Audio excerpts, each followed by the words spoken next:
wasn't particularly playing ball with nap. So I'm sure most of you can relate to that. So thank you, me. Okay, I hope that's actually gone. Okay, sorry, I've just started again. Sorry, I'm a bit late, but the little one wasn't really playing ball with her nap, and so, but Dad's taken over now. So here I am. So yesterday we spoke about a few work from home options. Here are some more. And I'm not sure if anyone caught the interview that I did with Jenny just previously. The reception, I think, was a bit funny. I'm not quite sure where it was because I was right next to my router, and now I'm right next to it. So hopefully, literally a few centimeters away. So hopefully that will make this better. But yeah, let me know if there were any problems with that interview, and I'll see if I can persuade her to do it again with me. Okay, so on to part 2. Ideas on how to work from home. First of all, hi, my name's Tamsin.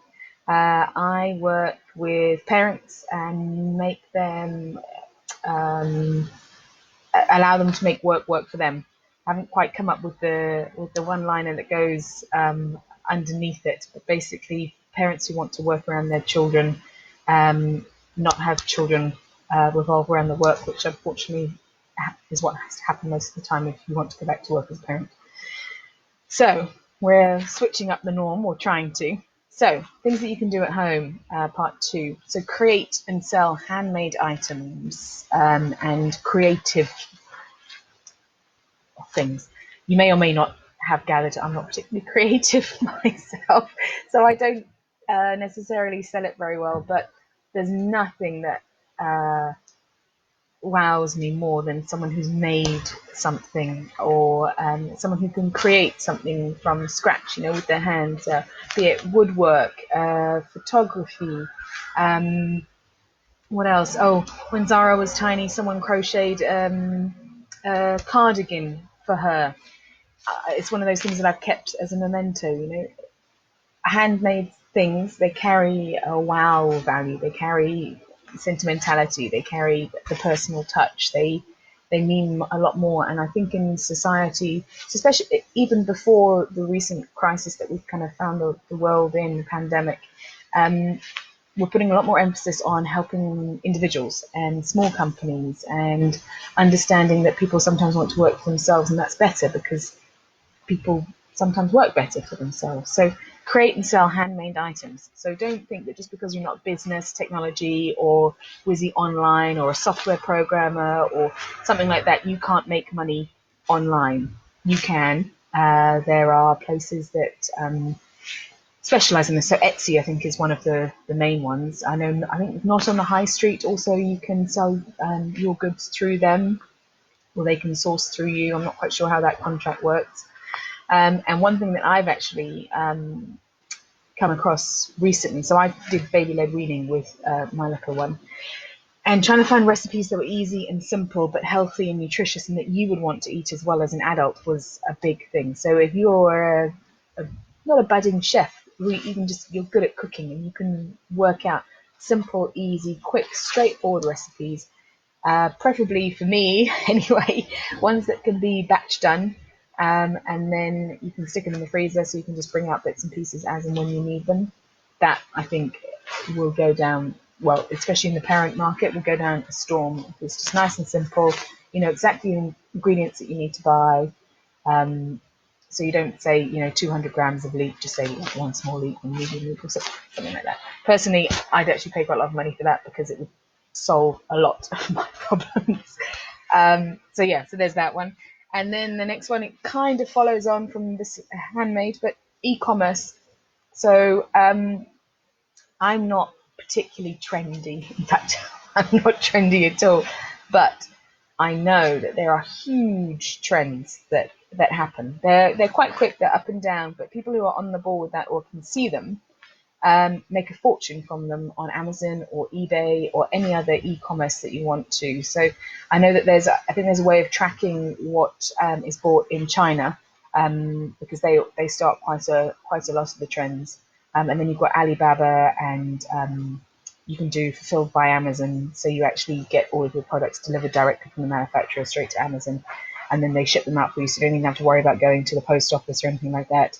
And then there's also eBay. They don't do a fulfillment service yet, as far as I'm aware, but it means that you kind of almost don't have to create anything. You can be like a drop-in service, so you find out what's going like hotcakes on the internet.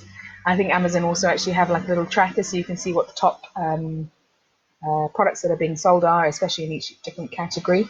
Alibaba source them, interact with the suppliers. I've done it on a couple of jobs that we've done.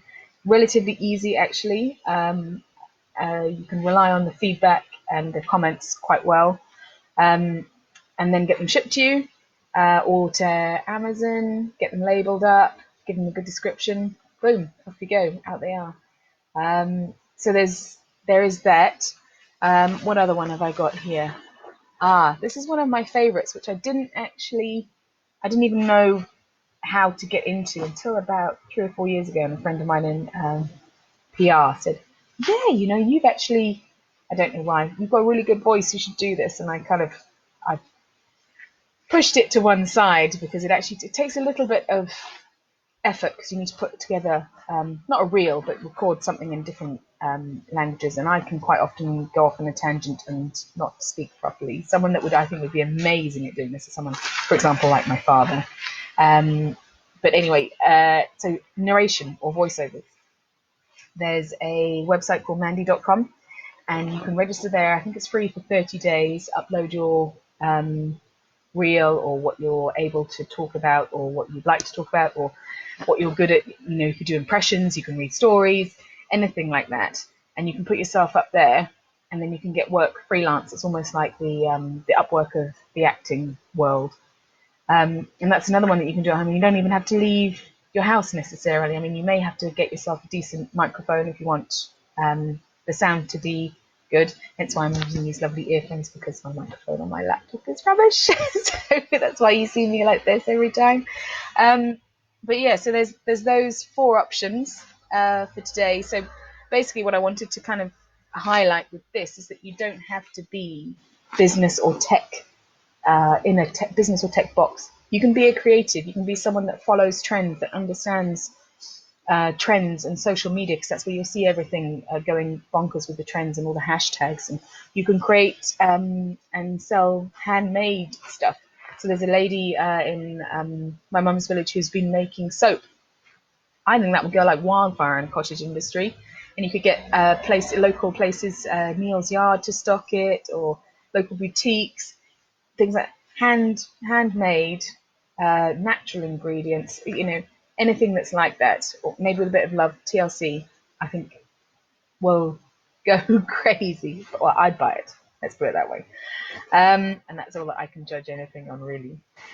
So if any of these ideas appeal to you, or if you want any more info on them, or if you want me to kind of do a deep dive, so to speak, on any specific subject, please message me below, or ping me an email or anything. Get in contact with me however you'd like.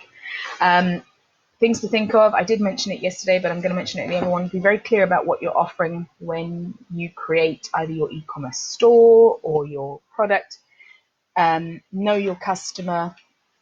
Know what problem you're solving for them, or what you're giving them that no one else can.